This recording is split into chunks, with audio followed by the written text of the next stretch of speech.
Here we are, boys and girls. This is the best board in the Firewire range as far as people loving this board. The Dominator has just been a phenomenon for Firewire. This particular board has actually brought fun back into surfers all over the planet that have chosen the right Firewires. I can't even tell you how many people come up to us and say, my surfing has gone from being, well, you know, like I pull out my 6.2 or pull out my 6.4 standard board and, yeah, I'm having fun, but I can't catch enough waves and I'm doing this and I'm doing that. And then they go and grab a 5.8 or 5.10 Dominator and they just go, hang on, I'm catching waves.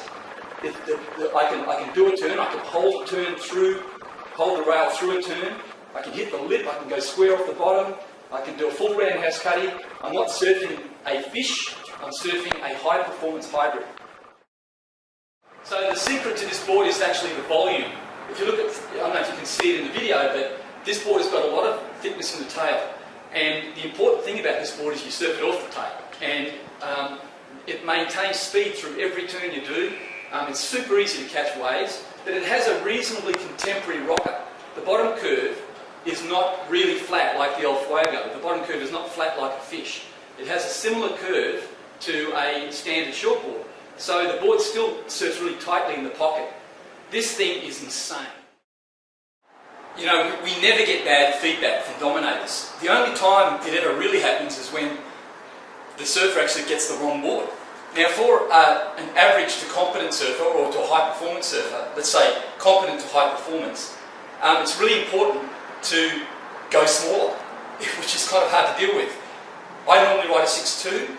I would never have dreamt of riding a 5.10, but the 5.10 for me at 70 kilos or 150 pounds was too thick in the tail, so I couldn't surf it.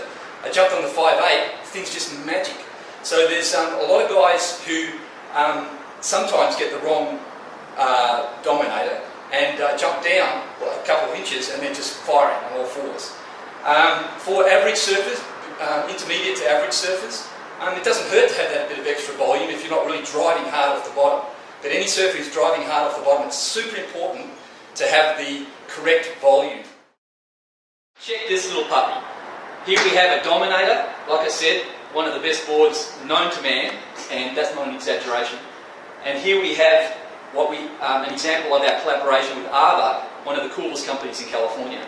And this is not a spray, this is timber inlay, and done by computer cut, just like you'd see on your snowboard or your skateboard.